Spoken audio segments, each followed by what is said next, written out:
That Thanksgiving, I was setting the roasted turkey down when the knocking started.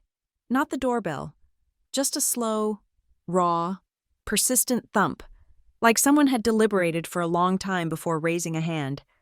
My mother whispered, "Don't open it. It's probably a homeless person again." My father wiped his hands on a kitchen towel, looking through the steamed glass. I only saw a thin frame in a ripped coat, standing in the Cleveland snow. I thought he was just a stranger asking for a handout. I didn't know the man on our porch was about to drag my perfect family out of its immaculate shell, expose a filthy secret my parents buried for 20 years, and turn our holiday dinner into a courtroom no one could escape.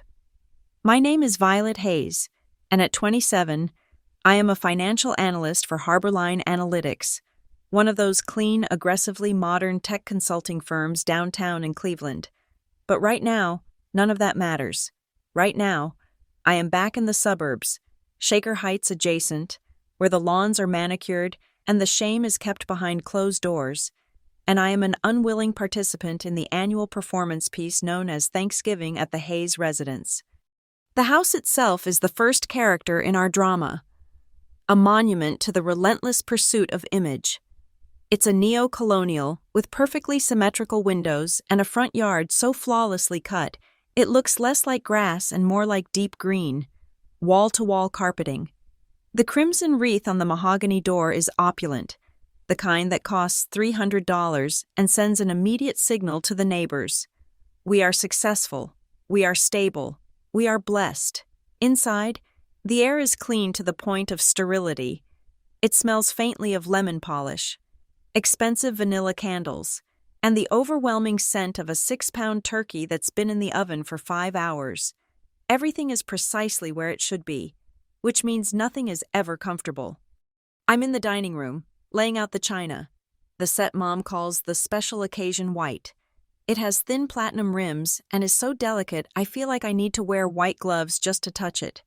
This table is a stage, and the meal is the climax of our family's year-long audition for the title of Most Adjusted. "Violet," my mother, Elaine, calls from the kitchen, her voice sharp enough to cut glass. "The napkins need to be folded point up, darling, and did you remember to set out the engraved butter knives? They aren't for everyday use." Elaine is the director of this production. She's 55, but hasn't looked a day over 45 since I was 12, thanks to a strict regimen of Pilates and preventive Botox. She runs a hand over her impossibly smooth hair, checking her reflection in the glass cabinet door. "It's just that I worry, sweetie," she sighs, lowering her voice, but not really. 27 is such a good age, a gorgeous girl, a solid career at Harborline. We're so proud of your financial stability. But stability in the market is one thing. Stability at home is another. I just wish you'd settle down before your 30s hit. It looks so much better. "The market is great, Mom," I reply, my voice flat as the polished floorboards. "And I'm perfectly settled. I bought stock in my own future." The words hang there, a tiny, rebellious ripple in the sea of her perfection, and then they're drowned out by the metallic whirring coming from the den. That's Tyler, my 16-year-old brother, absorbed in a high-def fantasy where he's probably slaying dragons and avoiding eye contact with reality. The air thickens with the unspoken tension that always precedes the actual holiday meal.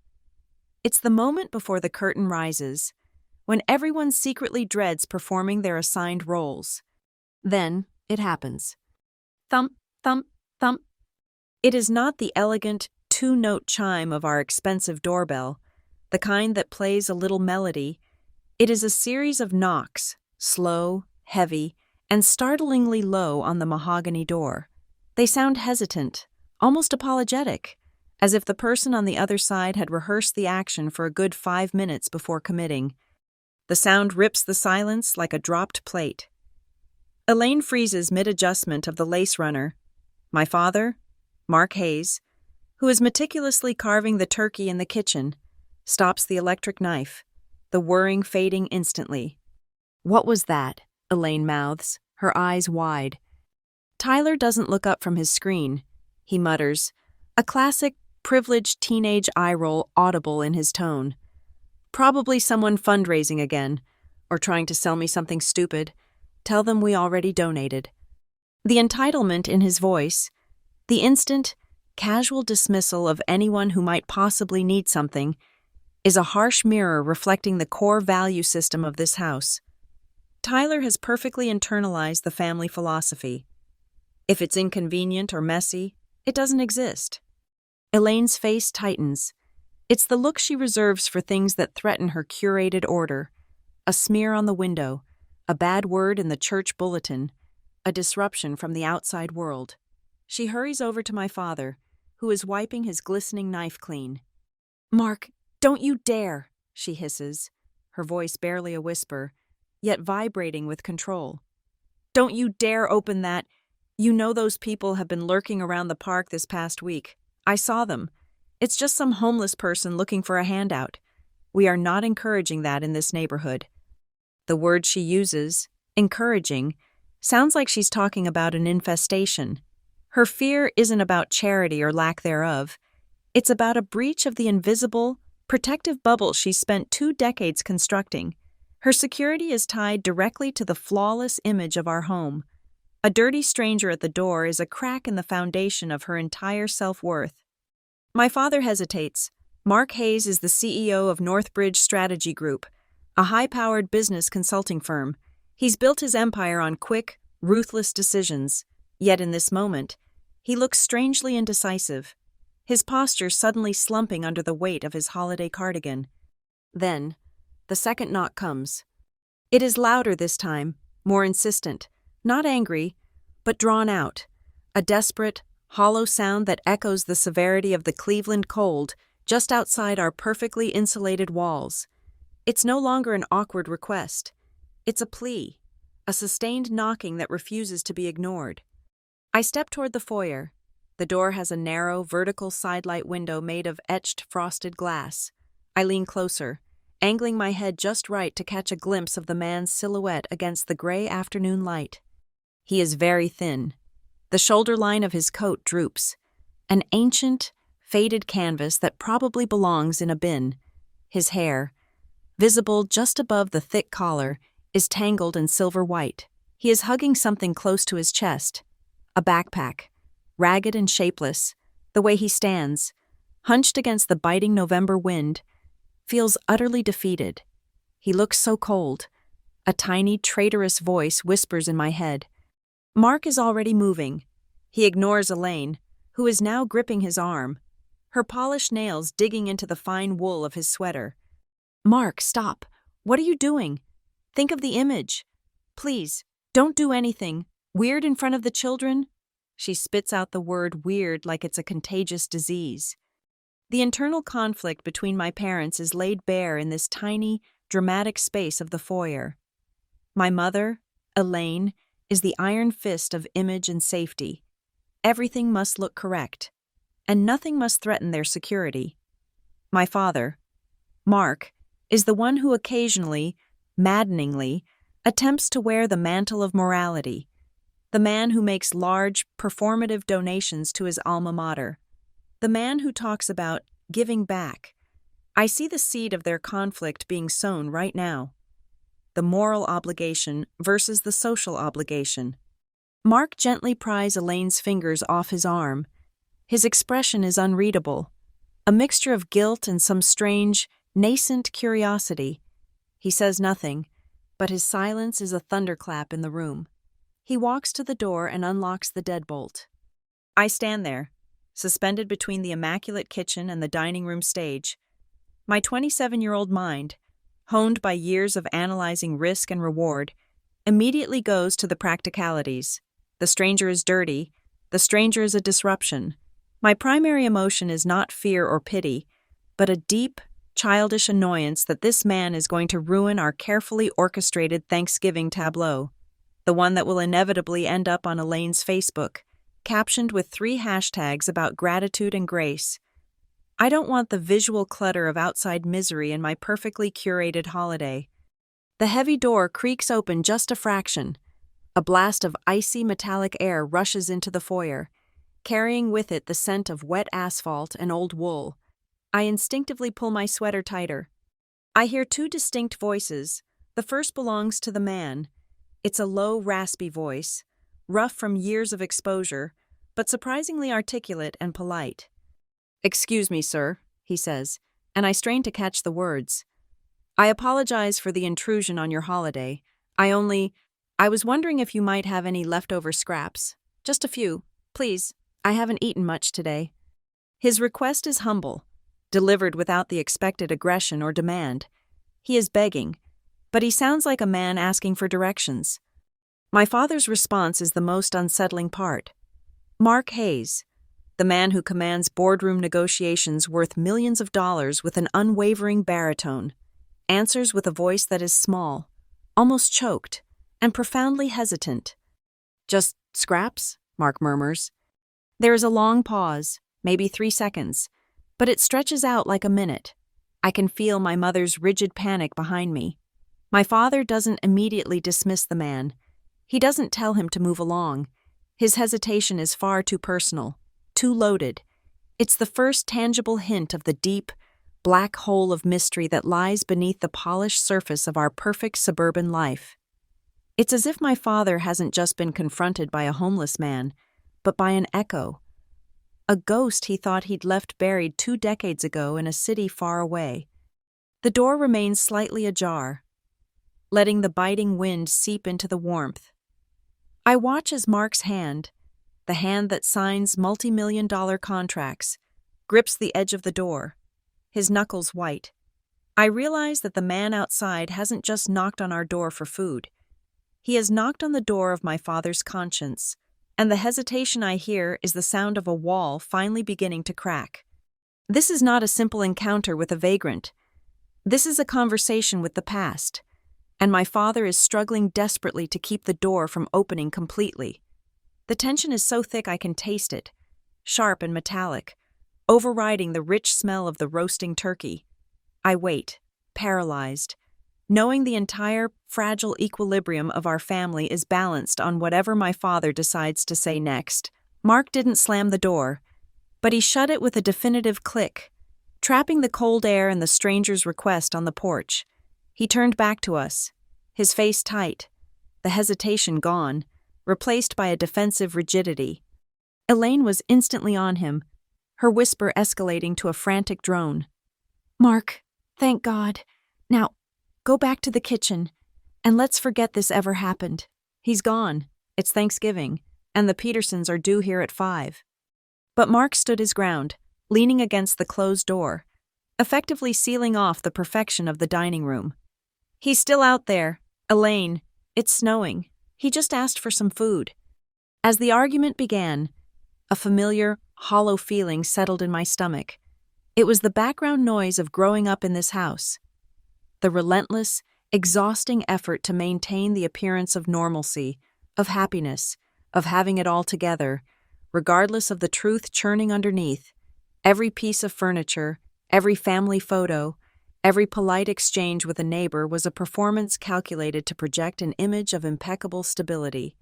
We were the Hayes family, successful, charitable, and utterly untroubled.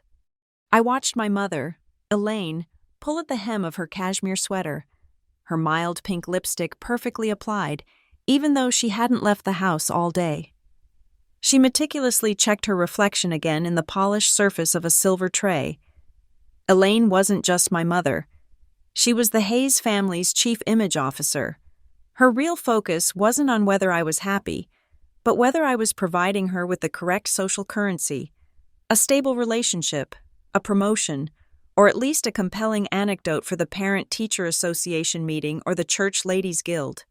The genuine feelings of her children were always secondary to the reputation they maintained in the community. And Mark, my father, Mark Hayes, the archetype of the self-made man, his favorite narrative, the one he polished and retold at every holiday dinner, was the rags to riches epic. He was the CEO of Northbridge Strategy Group, a name that commanded respect in Cleveland's business circles. He loved to tell us, his voice dripping with faux humility, how he came from absolutely nothing. He'd always mentioned scraping by and pulling himself up by the bootstraps, but the story was always frustratingly vague. He never offered specifics, no names of old partners, no details of his real struggles, just the sanitized, marketable version of success. He was a myth of his own making, a bronze statue in the foyer of our lives.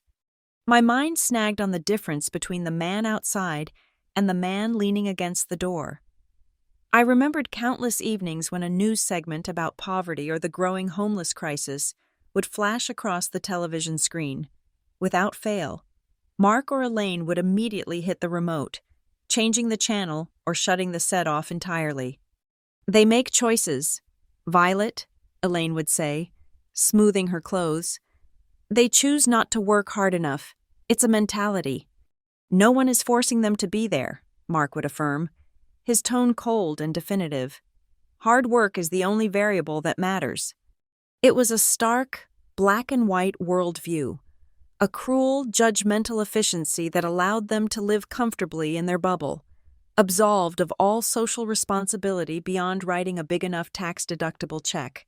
Now, in the present, Elaine's panic was escalating. She saw the snow outside, she saw the stranger's shadow, and she saw the imminent arrival of her Thanksgiving guests. "Mark, are you actually listening to me?" she hissed. "We can't let him in. It's a safety issue. He could have anything. We don't know who he is." Her concern was ostensibly about security, but I knew what was truly driving her. It wasn't just fear for her life. It was the terror of having her perfectly filtered life contaminated. The man outside was messy. Messy meant failed. Failed meant bad optics for the Hayes family. My father shifted, standing taller. He adopted that familiar, booming, moralistic tone he used when he was about to make a public statement. "Elaine, it's Thanksgiving. A man is freezing on our porch and asking for a meal. The least we can do is offer him a respectable plate of food. We have more than enough." It sounded good. It sounded righteous. It was exactly the sort of thing the CEO of Northbridge Strategy Group, the man who was often lauded for his civic duty, would say, but something about the way the words came out, too loud, too rehearsed, made my internal analyst raise a red flag. It felt like a performance of morality, a way for him to quiet his own, much deeper discomfort. He sounded like he was trying to convince himself more than my mother. I found myself siding with my mother on the surface. The safety aspect was real, and the whole situation was an imposition. But deeper down, my secret confession was simpler. I just didn't want to face the reality of outside injustice in our warm, insulated dining room. I wanted the privilege of my perfect dinner without the accompanying guilt. I didn't want the visual reminder of the sheer, brutal unfairness of the world to interrupt the meticulous symmetry of my life. I stepped forward, trying to find a compromise that satisfied everyone's need for distance and image. "Dad, why don't we just put a container together?" I suggested, my tone cool and businesslike. "Wrap up some of the turkey and stuffing, give him a bottle of water, and he can take it with him. He won't have to come inside, and we've done our part." My 16-year-old brother, Tyler, finally pulled his eyes away from his gaming headset. His face illuminated by the harsh glow of his screen, he delivered the final, most brutal blow with utter innocence. "Yeah, or just make him eat it in the garage. I don't want a smelly guy sitting next to me. That's gross." That moment was a sharp, cold realization for me. Tyler had absorbed the family's callousness perfectly. He wasn't cruel. He was merely indifferent, conditioned to view those less fortunate as a subhuman category of inconvenience. But it was Mark's reaction that truly shocked me. My father, usually so controlled, so measured, suddenly exploded. His face flushed a deep, alarming red. "That is the most selfish, short-sighted thing I have ever heard. Violet," he barked, louder than he had intended, the volume startling all of us into silence. "You and your brother think everything can just be packaged up and shipped off, so you don't have to deal with it. This is not just about doing your part. This is a human being. Have some compassion." His outburst was wildly disproportionate to my suggestion, which was, in fact, the most practical solution. I felt stung and unfairly targeted. Why was he so angry? It was an overreaction that went miles beyond simple holiday generosity. He was staring at me, but his rage felt directed at something much older, much more deeply buried. He didn't wait for another argument. He turned, unlocked the door again, and pulled it open, inviting the blast of icy wind and the stranger's presence into our carefully guarded space. "Sir," Mark's voice was suddenly steady, infused with a strange, strained reverence. "Would you please come in and join us for dinner?" As the thin, silver-haired man hesitated in the doorway, taking a slow, unsure step onto our immaculate tile, a sense of chilling certainty washed over me. This wasn't just about kindness, or my father's attempt at public morality. There was something profoundly private, something terrifyingly personal, in the way Mark Hayes looked at the man standing shivering on our porch. It wasn't just recognition. It was the look of a man suddenly seeing a specter from a past he had not only run from, but had actively destroyed. The stranger wasn't just a ghost. He was a debt collector, and I knew instinctively that the debt was due tonight. Mark ignored my mother's small, choked cry of protest. He stepped aside, holding the door wide, and addressed the stranger with a peculiar, almost theatrical formality. "Please, sir, come out of the cold. Join us for dinner. It's Thanksgiving." The "sir" was what caught my attention. Mark Hayes rarely addressed anyone outside his executive circle with such deferential respect. He usually reserved that term for elderly clients or people who could sign huge checks. This wasn't pity. It was something heavier, a strained form of atonement. The man stepped inside, bringing with him the sharp, clean smell of frozen air, wet wool, and damp earth. It was a potent odor that immediately violated the sterilized environment of our foyer. He looked around 50, perhaps a little older, with a worn face framed by that silver, tangled hair. "Thank you," the man said, his voice a low, tired rumble, but the accent was clear, educated, and distinctly not of the streets. "My name is Raymond Cole. I apologize deeply for interrupting your family's holiday." He kept repeating the apology, clearly uncomfortable with the gravity of the imposition, yet his posture held a strange, rigid dignity. I took the opportunity to observe Raymond closely. His coat was beyond repair, the backpack tattered, and his boots were cracked and thin. But my professional analyst's brain latched onto the anomalies. His hands, though rough, were clean. His fingernails were trimmed short, not broken or grubby, and his posture, he stood with his shoulders back, a weird, almost military straightness that belied years of sleeping rough. He didn't have the slumped, permanently defeated look of someone who had been homeless for a very long time. Elaine recovered quickly, fueled by pure social obligation, and forced a thin smile that didn't reach her eyes. "Well, Mr. Cole, before anything else, you must wash up. You can't come to our table like that." It was less an invitation and more a command, thinly veiled by politeness. She led him down the hallway toward the powder room. Just as they turned the corner, I heard Raymond's voice drifting back, filled with a deep, unsettling gratitude. "That's very kind of you, ma'am," he murmured. "I'm used to people closing the door right back in my face." The casual pain in that sentence, the quiet acknowledgement of continuous rejection, made me flinch, and it further cemented my suspicion that this man hadn't just lost his job, he'd been systematically cut off. While Raymond was sequestered in the bathroom, scrubbing the streets off his skin, Mark moved with an odd, frantic energy. He marched straight to the coat closet in the hallway, the one that held old ski jackets and forgotten golf gear, and rummaged through a box on the top shelf.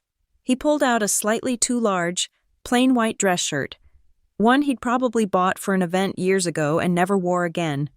"He needs something clean," Mark mumbled, smoothing out the wrinkles. This behavior was entirely out of character. Mark Hayes hated mess.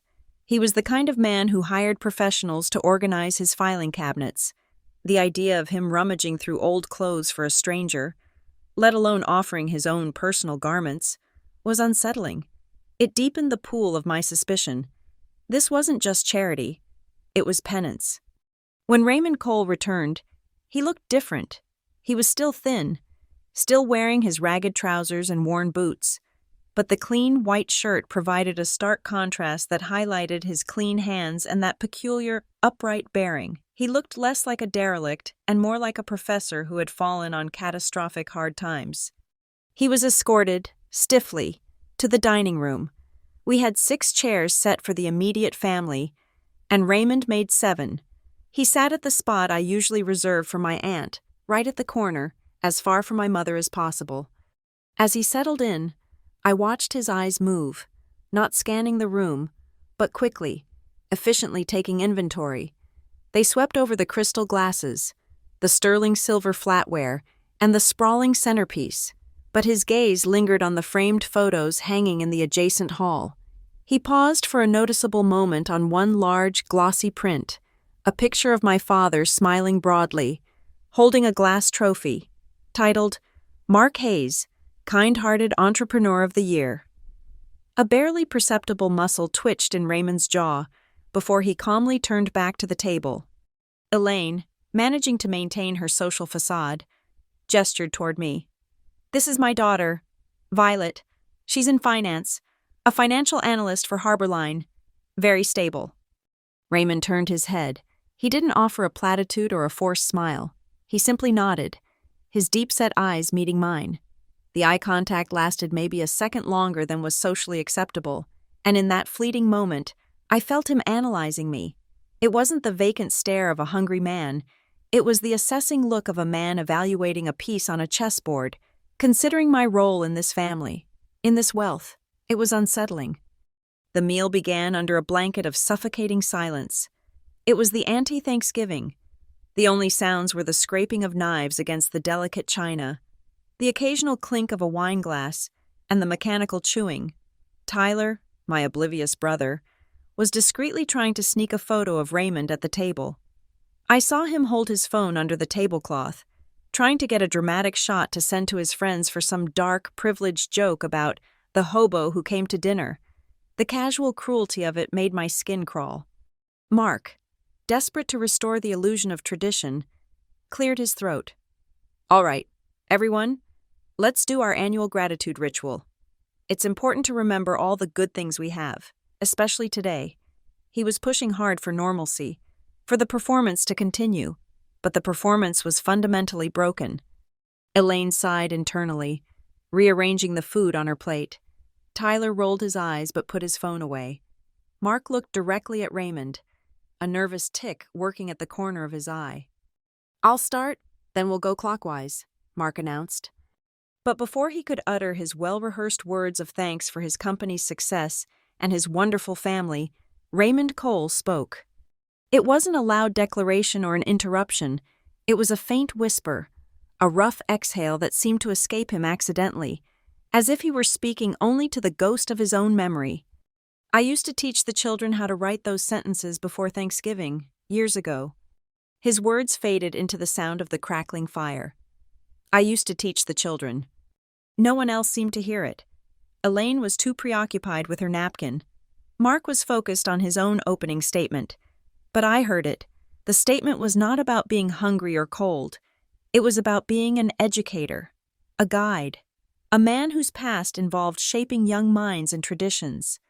It was the first solid, tangible clue. The man at our table wasn't just a random piece of bad luck knocking on the wrong door. Raymond Cole was a displaced professional, and now I knew, with a certainty that chilled me far more than the wind he'd carried in. He had a history, and that history had led him directly to us. The conversation, or rather, the series of strained declarations of gratitude, proceeded around the table like a slow-motion car crash. Elaine went next. Her lips were barely moving, and her eyes remained fixed on a point somewhere above Raymond's shoulder, as if looking at him might cause the silverware to tarnish. "I am grateful," she stated, her voice brittle with compressed fury, "for a safe roof over our heads, for the security of our home, where we don't have to worry about intruders or strangers." The implication was clear, delivered with the subtlety of a sledgehammer. Her gratitude was a passive-aggressive weapon, a public display of her resentment toward Mark, and most definitely toward Raymond for being the cause of her discomfort. She avoided Raymond's gaze completely, asserting her position that he was an unwelcome complication, a liability. Then it was Mark's turn. He straightened his posture again, trying to reclaim the narrative. "I am grateful for the people who took a chance on me," he announced, the pitch of his voice carrying slightly too much weight. "The people who saw my potential when I had absolutely nothing to my name." The line was a standard feature in his speeches, designed to underscore his success, but tonight it felt like a spotlight fixed on Raymond. Mark held Raymond's gaze for a very long time, an agonizing moment where I saw Mark's history reflected in the stranger's tired eyes. The statement felt less like a generalized platitude and more like a twisted, coded message, a public acknowledgement veiled as a blessing. It suggested that Raymond was one of those people, and that the story of Mark's climb was not just a metaphor. My turn. I mumbled something vague about being grateful for my stable job and the opportunities at Harborline Analytics. The words felt like ash in my mouth. I wanted the ritual to be over, and I avoided the deep, moral gaze of Raymond Cole, knowing that my guilt was visible. My sin wasn't cruelty, but my initial desire to send him away, to protect my comfortable ignorance. Raymond was last. The air around him seemed to tighten. He cleared his throat, a small, gravelly sound. When he spoke, his voice was thick with emotion, sounding like he hadn't used it for a genuine conversation in years. "I am grateful," Raymond whispered, looking down at his plate, then up, his gaze sweeping over the polished room, "to be inside a house that once only existed in my imagination." My breath caught. In his imagination? That phrase burrowed deep under my skin. It wasn't the kind of thing a simple vagrant says when offered a meal. It suggested a familiarity, a knowledge of this house's origin story, that transcended a casual request for scraps. The statement carried a deep, secondary meaning, that this home, this wealth, this entire tableau, was something he had once envisioned, perhaps even helped build. The tension was now a tangible thing, pressing down on the cranberry sauce and the polished silver. Mark, clearly sensing the need to diffuse the situation, forced a smile and leaned forward, adopting a conversational, casual tone. "Well, Raymond," Mark began, slicing his turkey with aggressive precision, "you mentioned teaching earlier. What was your profession? Before things went sideways?" He was expecting, I assume, a simple answer: a construction worker, a janitor, a low-level manual laborer, something that reinforced the cold narrative of the unskilled failure. Raymond took a slow bite of stuffing, chewed thoughtfully, and then answered with a quiet confidence that was chilling. "I was a high school history teacher for a short time, yes, but primarily, I was a business consultant, self-employed. I helped small enterprises get back on their feet after various economic downturns." The revelation hit me like a physical punch. Business consultant. His vocabulary was precise. His delivery held a quiet authority. He spoke about stabilizing equity and leveraging minor assets in a way that revealed a deep professional fluency. He was speaking my language, the language of the conference room. He was not only a professional, but one who operated in the exact same field as Mark Hayes. I instantly connected the dots to Mark's own career, the rapid, aggressive growth of Northbridge Strategy Group, the firm that specialized in corporate restructuring and recovery. As the conversation continued, Raymond casually recounted instances where he helped small businesses navigate post-crisis recovery. His details were sharp, logical, and deeply familiar to anyone in the consulting world. It solidified my initial suspicion. This man was not utterly broken. He was just devastatingly derailed. Mark, now clearly agitated, pushed harder.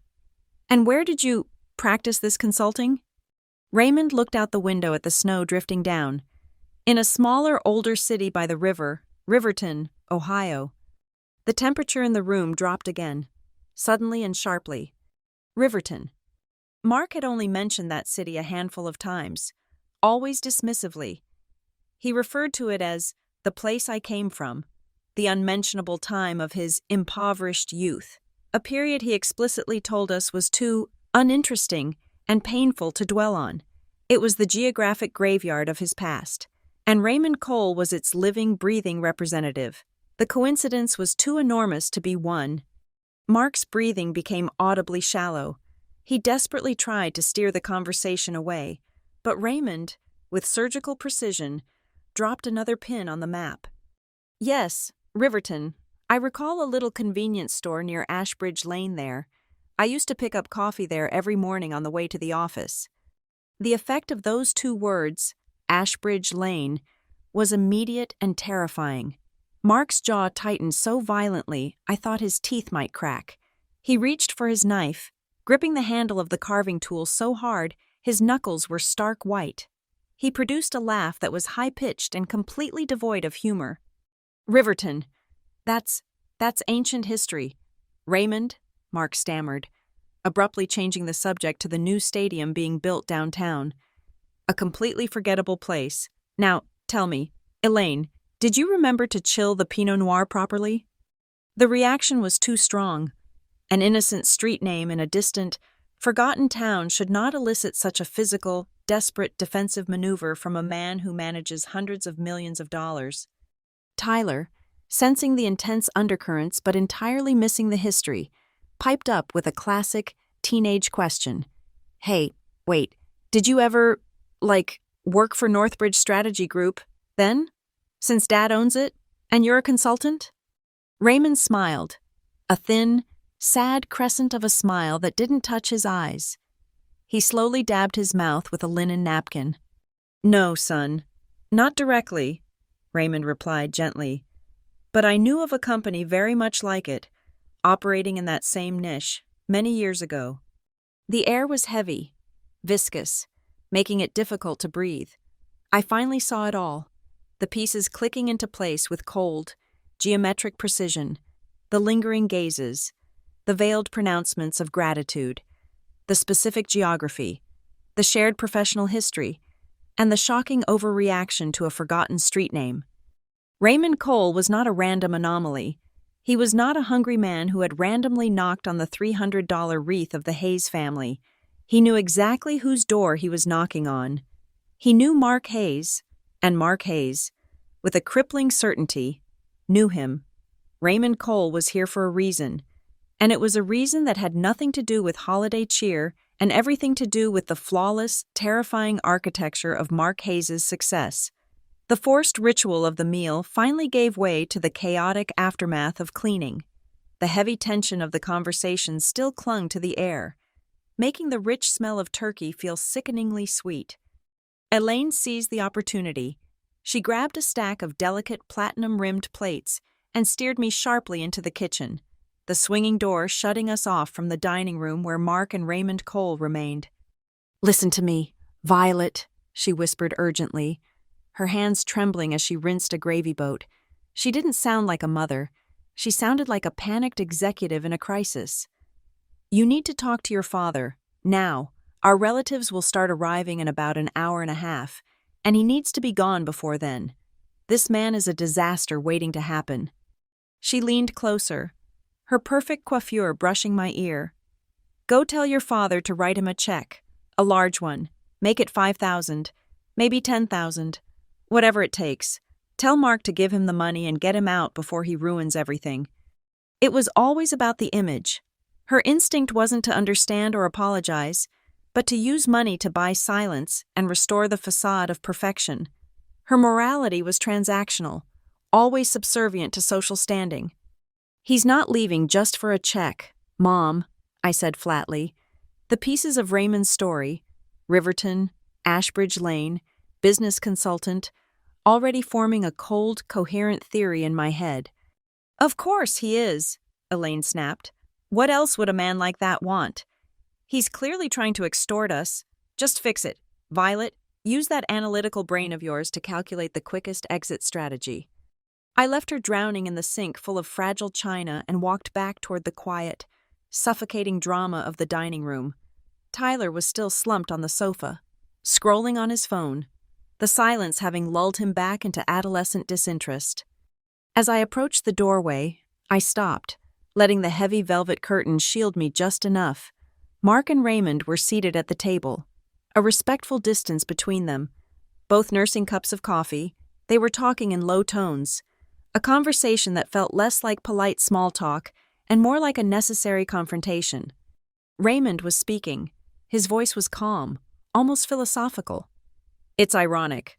Mark, you've become the man of the house, living the dream we sketched out on the backs of napkins at that awful Riverton diner." Mark shifted uneasily. "Raymond, we've discussed this. It was a long time ago." "Was it?" Raymond asked, his voice still low but gaining a dangerous resonance. "It was the year you finally got your own logo designed. We were so proud. The logo for Cole and Hayes Consulting." The words struck me like a flash of lightning. Cole and Hayes Consulting. I had never heard that name. Never. My father's entire mythology started with him, alone, struggling, and then suddenly launching Northbridge Strategy Group into the stratosphere. There was no mention of a partner, no mention of Cole. This was the hidden blueprint, the erased footnote to the Hayes family legend. It was the skeleton Mark had tried to bury deep beneath the manicured lawn of our suburban Cleveland home. Mark saw me standing there, rigid in the doorway. He jumped up, knocking his chair back slightly. A false, booming cheerfulness instantly plastered onto his face. "Violet, just in time. Your mother wants to know if we should switch to decaf." Raymond Cole reached out, not touching, but placing his hand firmly on the table near Mark's coffee cup, stopping him from retreating. His eyes were steady, challenging Mark. "Violet deserves to hear this." "Mark," Raymond said, his composure a brutal weapon against my father's panic. "She has a right to know how you built this life, how many foundations you had to kick out from under you." Mark sat back down, defeated.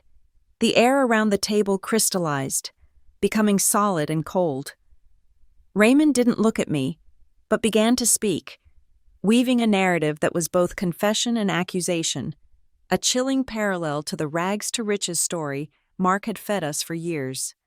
20 years ago, I was a respected, experienced consultant in Riverton.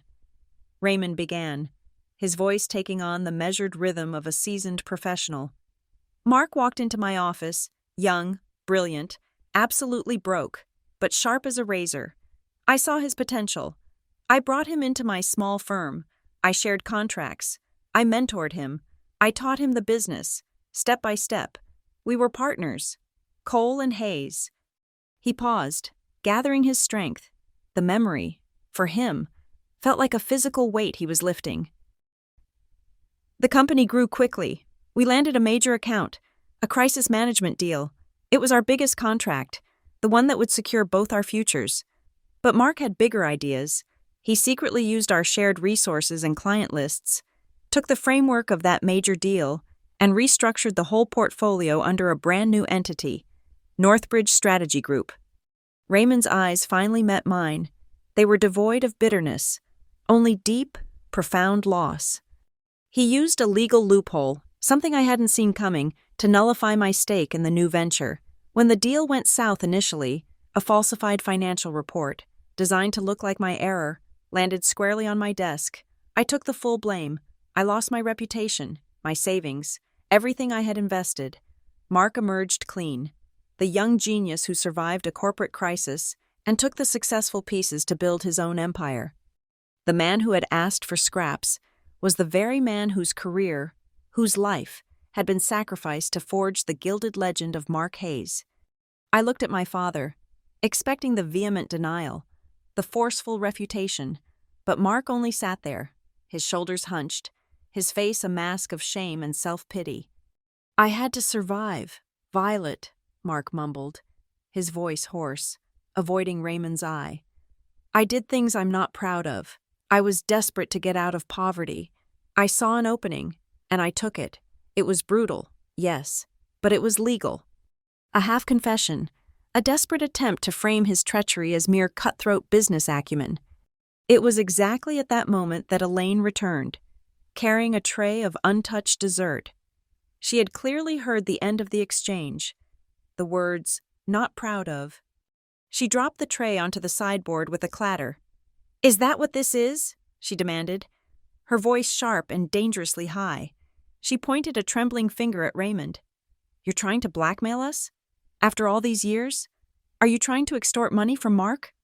Her reaction was pure, brutal reflex, an aggressive defense mechanism designed to protect the image of the Hayes family, jumping straight to accusation instead of logic or empathy. Raymond didn't flinch. He looked at Elaine, then back at me. In that moment, a profound, sickening realization washed over me. The homeless man I had been so annoyed with, the stranger I wanted Mark to dismiss with a $10,000 bribe, was the one true victim. The roof over my head, the perfectly clean china, my father's lauded position, it was all built on the wreckage of Raymond Cole's life. The hot wash of guilt I had felt earlier instantly transformed into a cold, hard shield of fury. It wasn't directed at Raymond, the man who had lost everything. It was directed at my parents, who had built their immaculate fortress on a foundation of betrayal and lies, and had raised me to prioritize that flawless facade above all else. I now lived in a house of thieves, and that fury was the only thing I felt strongly enough to act on. The air in the dining room was thick and volatile, charged with the sudden collapse of 20 years of lies. My guilt had burned away, leaving behind pure, cold rage. I didn't raise my voice. Instead, I injected the demanding tone of my professional life, a tone Mark respected, into my question.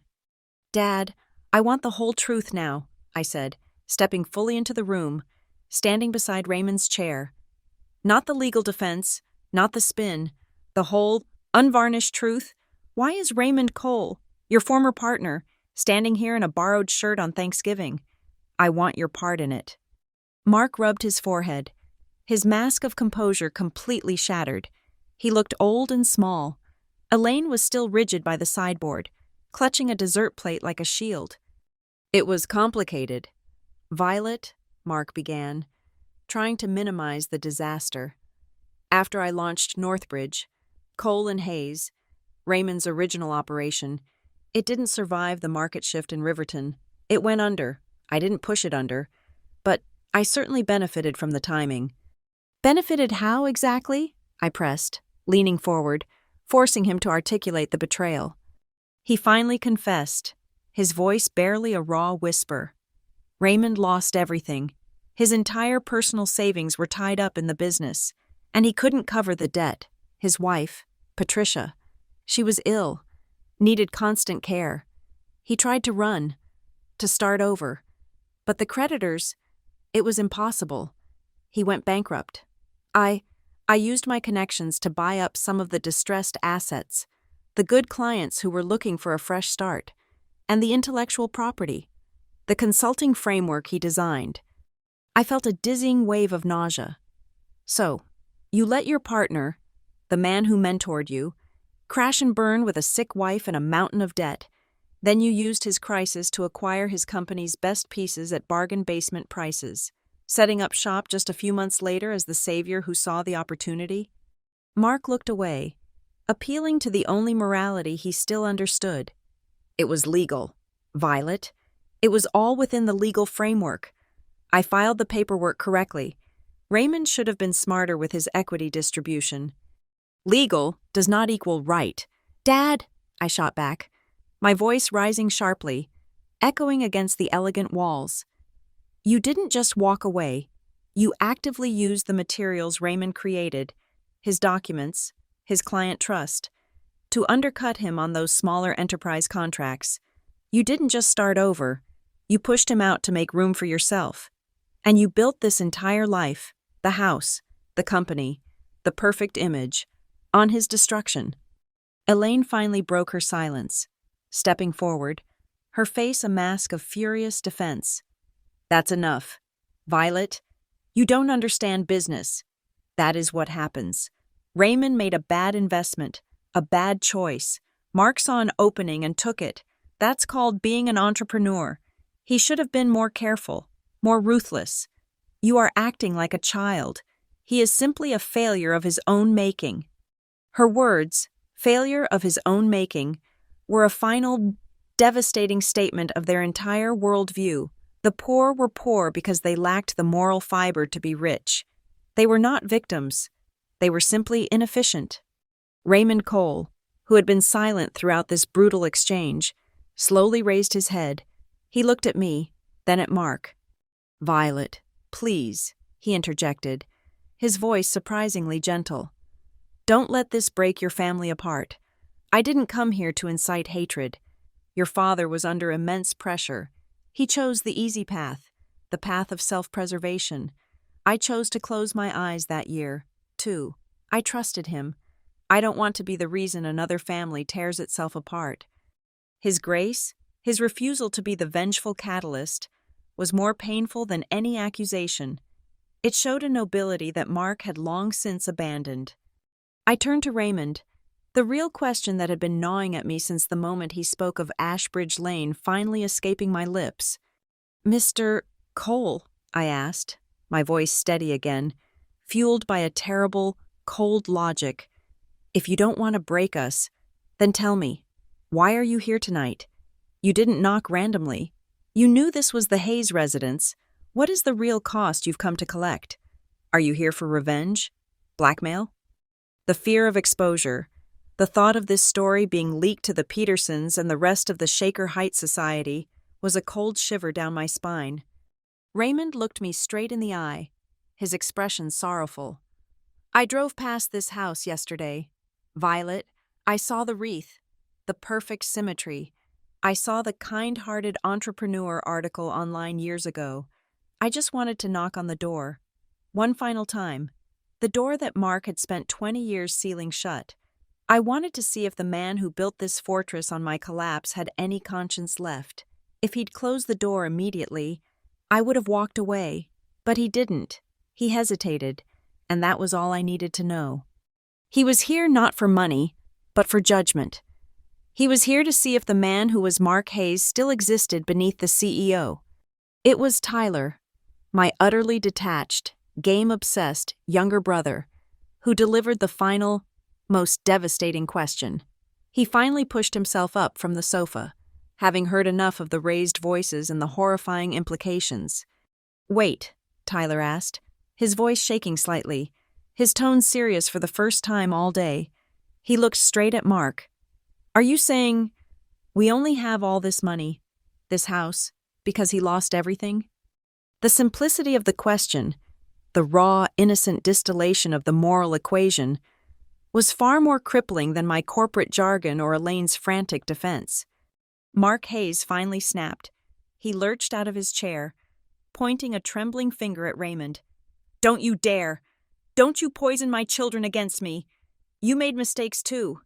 Raymond, you were ambitious. You took risks. It wasn't all my fault. You made that choice. You signed the papers." He was yelling now, not out of anger at Raymond, but out of sheer, terrified desperation. He wasn't defending his actions. He was defending his current life, afraid that if he admitted the full extent of his guilt, the mansion would crumble around him. The explosion of noise and fury made the crystal glasses rattle.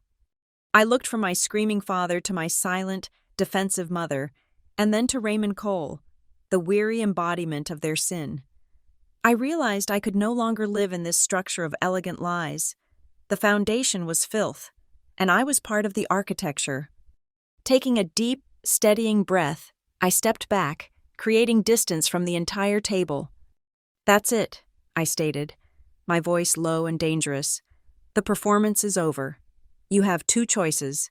Dad, you either face what you did, the actual human cost, and find a tangible, real way to make amends with Mr. Cole, or—" I paused, letting the finality sink in. "You keep protecting your image, and I walk away.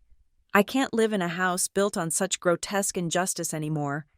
The ultimatum hung in the tense air, a wrecking ball aimed directly at the heart of the Hayes family's perfect illusion. I had just initiated a hostile takeover of my father's conscience, and the battle had just begun. I couldn't sleep.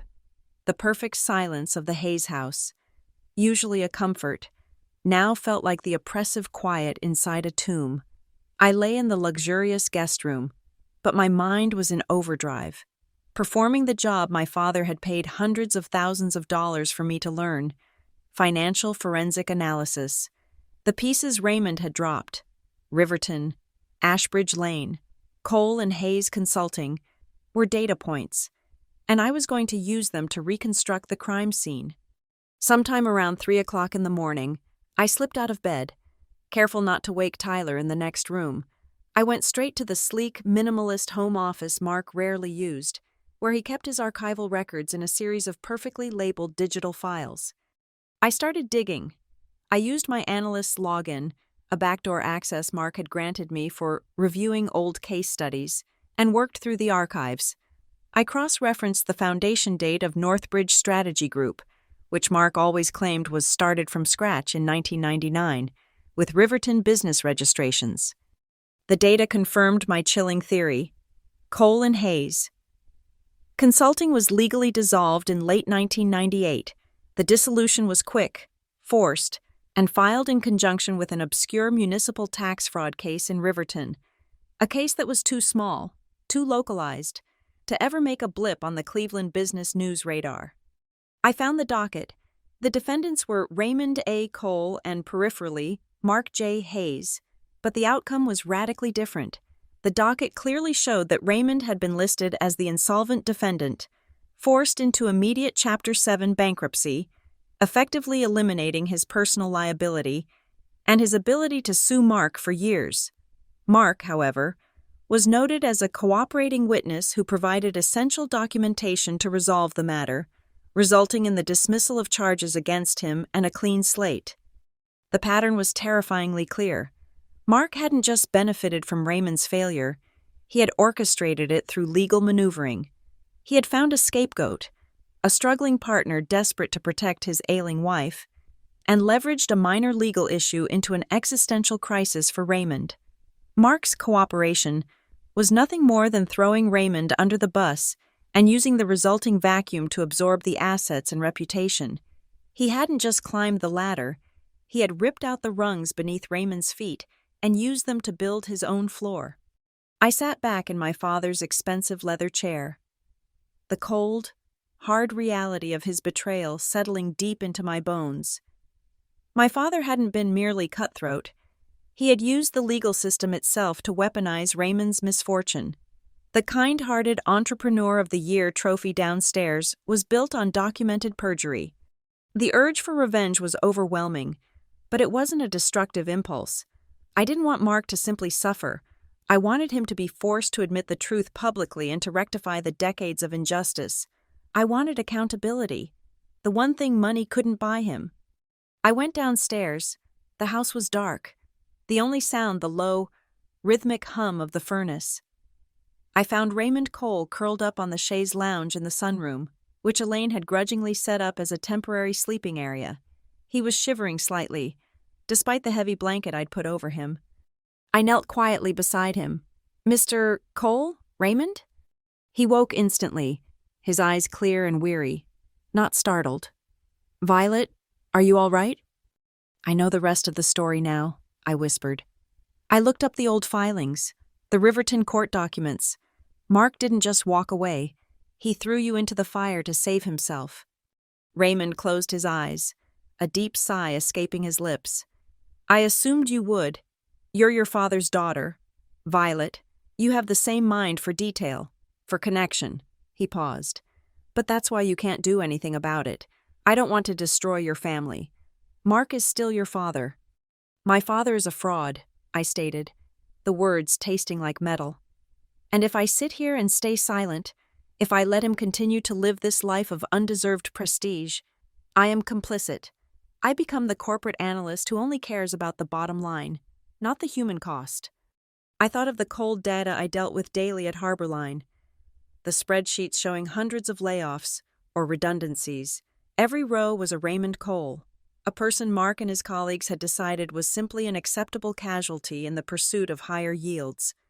"I can help you," I told him earnestly.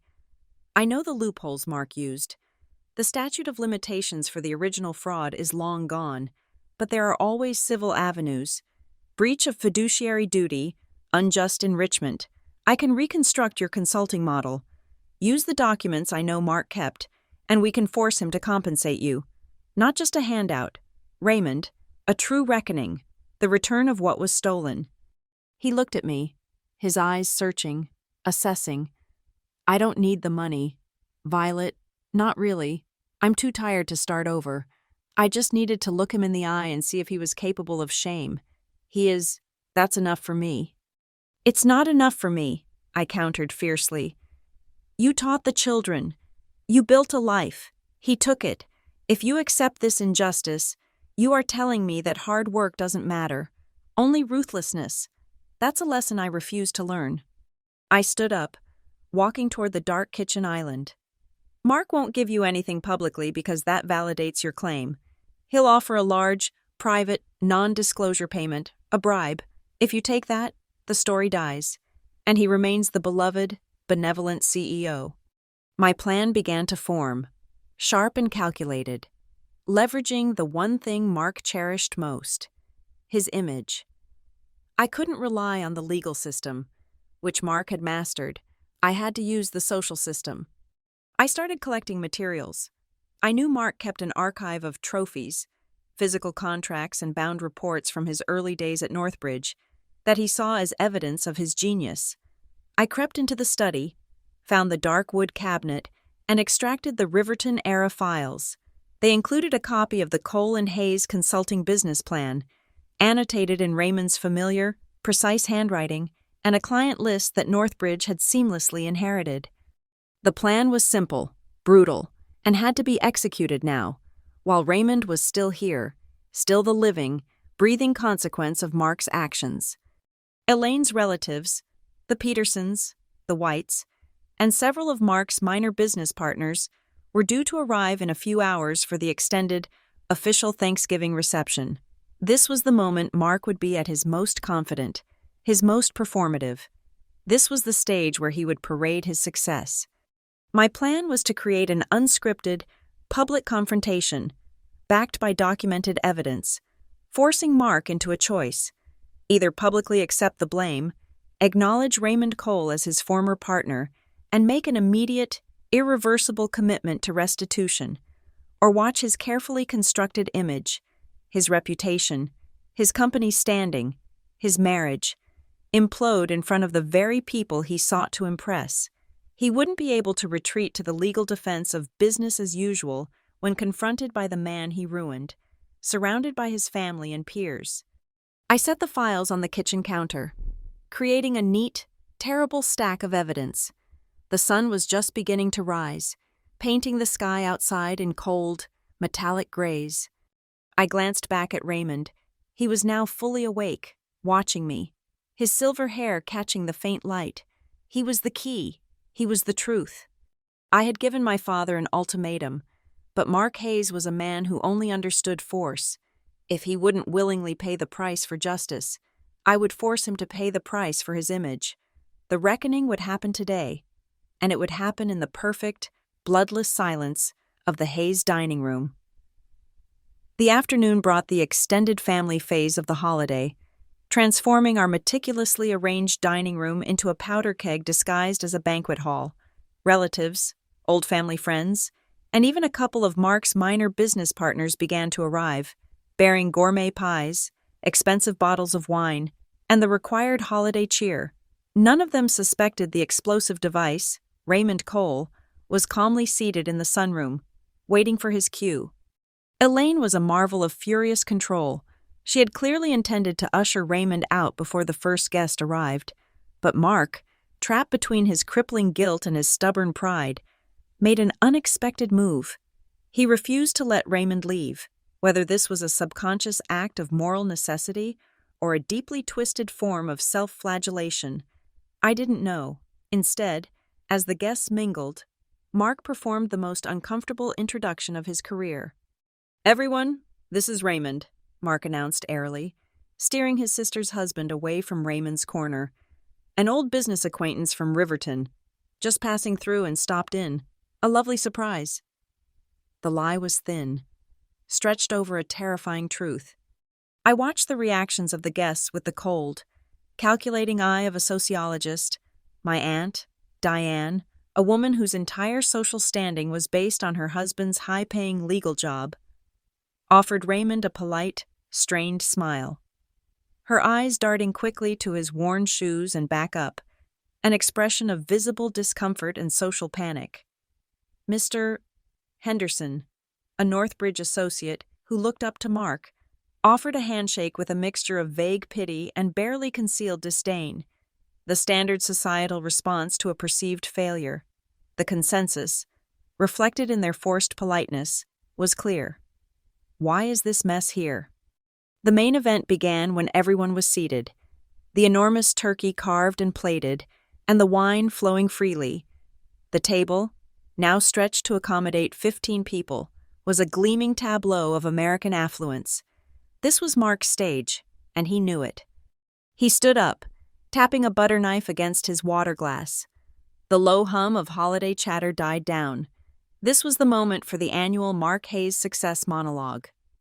"Thank you all for joining us," Mark began, his voice booming with forced warmth. "As I look around this beautiful table, I am reminded of how far I've come. 20 years ago, I had absolutely nothing. I had a dream and I had grit. And through hard work, sacrifice, and the belief of a few good people, I built Northbridge Strategy Group into what it is today." He raised his glass, his eyes bright with self-congratulation. "To the power of the American dream, and to those who work hard to achieve it." The guests raised their glasses and murmured their approval. It was my turn. I stood up, the chair scraping loudly against the pristine floor. The sound was jarring, cutting across the sentimental silence. Every head in the room turned toward me. My heart was pounding a frantic rhythm against my ribs, but my voice, though tight, was clear. "Dad," I interrupted gently but firmly, "before we toast to the dream, I think we should tell everyone here the full version of that story, the version that includes Raymond Cole." The atmosphere instantly curdled. The warmth fled the room, replaced by a shock so profound it was almost visible. Elaine gasped, her hand flying to her throat. "Violet, sit down. What are you doing?" she hissed, a low, savage warning. I ignored her. I walked to the side buffet, where I had subtly placed the tools of my trade. I pulled out the small, professional-grade mini-projector I'd bought for client presentations and aimed it at the largest blank wall in the dining room. A low-resolution image flickered to life against the cream wallpaper, instantly obliterating the elegant decor. It was a faded photo, yellowed with age, of two young men standing in front of a small, dated sign. The sign read, "Cole and Hayes Consulting." The two men were a younger, eager Mark Hayes and a healthier, professional Raymond Cole. Then the image changed. It was a series of bullet points, a clinical timeline of events I'd constructed overnight. Cole and Hayes Foundation, Mark Hayes joins, client acquisition phase, end of 1998, Raymond Cole declared insolvent, January 1999, Northbridge Strategy Group founded. I spoke clearly, projecting my voice over the sudden, bewildered silence. I detailed the history, how Raymond, an established consultant, took Mark, the smart but poor young man, under his wing, how they became partners and successfully built a firm. But in late 1998, I continued, pointing the laser at the screen, Mark didn't just move on. He used the imminent collapse of a major joint deal, coupled with a financial loophole that only Mark was in a position to exploit, to transfer the entire client base and intellectual property to his new company, Northbridge. This left Raymond to absorb all the debt, all the legal responsibility, and effectively destroyed his life and career, while Mark walked away clean with the foundation for the wealth you see around you. A horrified whisper spread through the table. Mr. Peterson, my aunt's husband, finally broke the silence. "What in God's name is this, Mark?" Raymond, pale and still, began to rise from his chair, clearly intending to slip away before the scandal escalated further. "No, Raymond," I said, putting my hand firmly on his shoulder, keeping him seated. "You are not the person who should be leaving this table in shame. He is—" Mark, recovering from the initial shock, attempted a defense, He pointed at the screen, his face mottled with fury. "This is history. Violet, it was a necessary business decision. Raymond was fully aware of the risks. We agreed on the strategy. It was a failed partnership, and I had to salvage my own career. He took the loss. I took the opportunity." The words were cold, calculated damage control. The projector screen changed again, showing the final piece of evidence I'd prepared. A scanned copy of an email Raymond had sent Mark in late 1998, warning him specifically about the legal risk of the original deal. The email showed Raymond arguing against the strategy Mark later used to betray him. The warning had been systematically ignored. "He warned you," I stated simply, "and you chose to let him drown." Elaine launched herself at me, her eyes blazing with a savage hatred I had never seen directed at me before. "You treacherous girl! You are betraying your own family on this holiday. This is a manipulative theater show. Get that ridiculous projector out of here." But some of the guests, particularly those who had listened raptly to Mark's inspiring speeches about integrity, were looking at my father with utter revulsion. Their admiration was curdling into disgust. The perfect facade had been ripped away, and they saw the cold, ruthless mechanism underneath.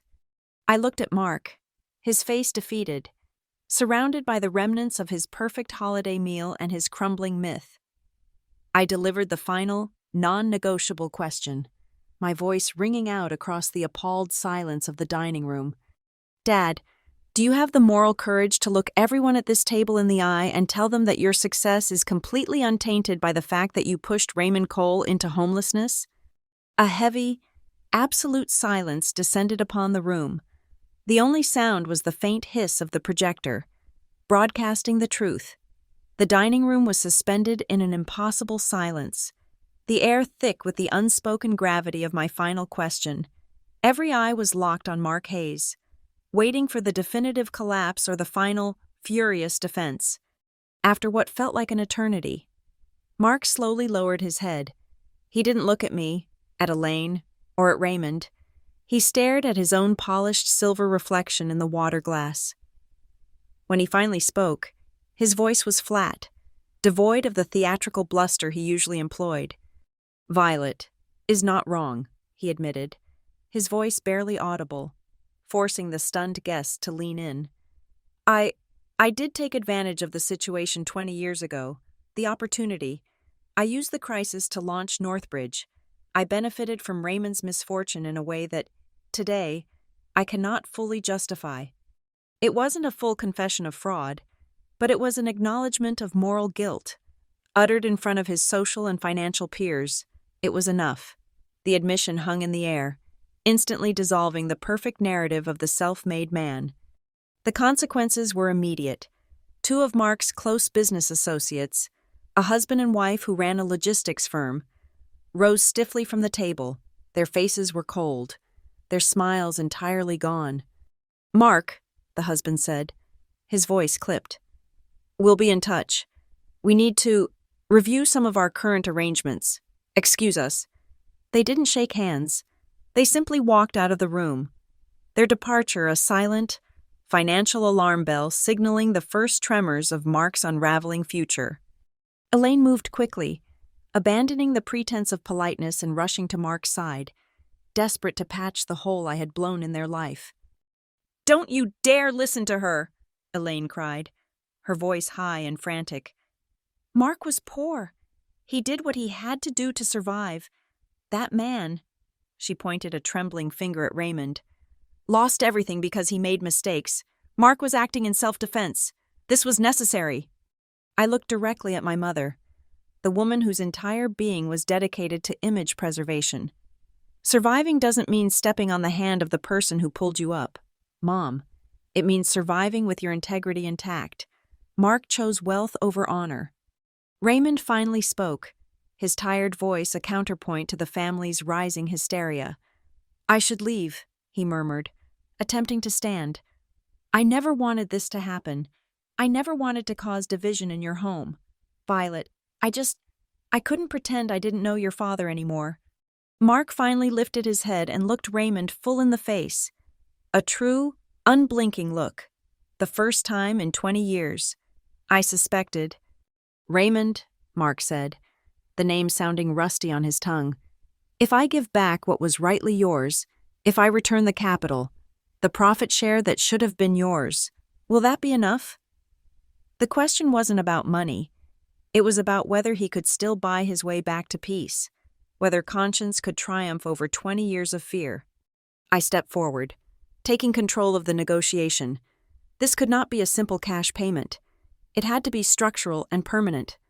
The deal must be transparent, Dad, I said, looking Mark directly in the eye, leveraging my business training against his guilt. We calculate the proportional equity Raymond's work established in the early days of Cole and Hayes, and we transfer a commensurate minority stake in Northbridge Strategy Group to him. That, plus a personal financial settlement to compensate for the lost 20 years. It needs to be drafted by a lawyer and signed immediately. No non-disclosure agreements, no secrecy. Elaine erupted, her fury overwhelming her self-control. You are ruining us. You are destroying your brother's inheritance. You are signing away our future for this failure of a man. Tyler, who had been sitting in stunned silence, pushed his plate away. Mom, stop it, he said, his young voice surprisingly steady. That future wasn't clean to begin with. It was built on a lie. His statement was a profound moral turning point, a rejection of the family's core values. A few of the remaining relatives started whispering amongst themselves, but one of them, my cousin David, stood up. Elaine, stop. Violet is doing the right thing. Telling the truth isn't betrayal. It's stopping the cycle of injustice. Mark should have done this 2 decades ago. His unexpected defense shifted the dynamic, isolating Elaine entirely. Mark, realizing the battle for his image and his family's loyalty was lost, slumped. Get the papers, Violet, he instructed, his voice heavy with defeat. Get the documentation. We'll do it now. I didn't waste a second. I pulled the temporary forms I had printed, a simple document outlining the intention to transfer equity and an immediate personal payment, from the files I'd gathered. I used my professional skills to structure the agreement in concise, legally sound language, ensuring Raymond's protection from any future retraction or legal loophole. I forced Mark to write in the details of the initial cash transfer, a substantial, 7-figure amount, and sign it in front of the witnesses who remained. Mark signed the document, his hand trembling, effectively signing away a large portion of the empire he had mercilessly built. Raymond signed below him, his expression one of weary relief, not triumph. Mark then stood up, addressing the remaining guests. I propose we move to the study. Raymond and I need to finalize this, and I apologize for this dramatic interruption. Thanksgiving is adjourned. As the room slowly, awkwardly emptied, the scent of expensive food mixing with the bitter taste of betrayal. Elaine retreated to the corner of the kitchen. She watched Mark shake Raymond's hand, the gesture a final, cold concession. You have ruined us. Violet, Elaine whispered, her voice raw, her eyes burning with pure malice. You have destroyed your father. You have destroyed everything we built. I looked back at her, the woman who valued a flawless facade over her soul, and felt an absolute, profound peace. I had traded her illusion of security for a chance at genuine integrity. I only gave back what never belonged to us. I thought, the price of the perfect Hayes life had finally been paid, and it had cost more than money. It had cost the perfect illusion itself. The days following Thanksgiving were a blur of cold air, legal documents, and the slow, inevitable dismantling of a family unit built on a lie. It was 4 days after the dinner, in a downtown law office, that the agreement was formally signed. Mark and Raymond sat across from each other at a polished mahogany table, a fitting stage for the final act of this corporate tragedy. The lawyers had worked quickly, finalizing the transfer of a substantial minority stake in Northbridge Strategy Group to Raymond Cole, calculated based on his original equity contribution to Cole and Hayes Consulting. Added to that was a personal compensatory settlement that amounted to millions of dollars. It wasn't framed as charity or a gift. It was legally defined as restitution for unjustly appropriated assets, a cold, hard fact that replaced the warm, soft lie. This was justice delivered not through vengeance, but through the precise, irrefutable language of business law. Raymond was surprised when I also signed the document. I signed not just as a witness, but as a voluntary financial advisor for Raymond, a commitment to ensure the transfer was handled cleanly and the funds were invested securely. It was my final, official choosing of sides, the side of truth, of honor, over the side of wealth and convenience. Later, in the sterile silence of the parking garage beneath the law office, Mark approached me. He looked utterly exhausted, the lines around his mouth deeper than ever. He had lost millions of dollars and countless business relationships in the span of one holiday weekend. "I know you hate me right now, Violet," he said, his voice flat. He didn't try to justify his actions again. "But I have to say this. You saved the decent part of me that I thought had died 20 years ago. You forced me to pay the price, and that price, it was overdue." I felt a surge of complicated emotion, not hatred, but a heavy, persistent disappointment. I maintained my distance. "I didn't do it for you, Dad. I did it for myself. I couldn't live inside that lie anymore." Elaine refused to be a part of the formal signing. She remained at home, barricaded in her resentment, still clinging fiercely to the notion that Raymond was the malignant force that had ruined her perfect life. She genuinely believed her husband was the victim of an aggressive shakedown. My true revenge, I realized, was not in causing her pain, but in ensuring her cold. Transactional worldview would no longer govern my choices or define my morality. I made the final decision to move out that same evening. It wasn't an angry flight, but a measured, peaceful withdrawal. I needed physical distance from a house that was built, brick by brick, on a system of ethical distortions. I couldn't rebuild my own integrity while sleeping under a roof that represented the opposite. On the night before I left, Raymond came by my small, temporary apartment. He looked better. He'd bought new, warm clothes and carried himself with a renewed, if tired, dignity. He came to return an envelope, a small, worn paper bag tucked under his arm. "I kept a small amount for the practicalities," he said, his voice quiet. "But I immediately set aside a significant portion of the initial payment. It's been transferred into a scholarship fund in Riverton, the Cole and Hayes Merit Scholarship for Disadvantaged Students." He handed me the envelope. Inside was a neatly typed document confirming the endowment. "I need you to be the trustee," he told me. "You understand the numbers, and you understand the cost of the opportunities your father and I once pursued. The money needs to do some good now." I looked at the scholarship document. Raymond wasn't just reclaiming his past.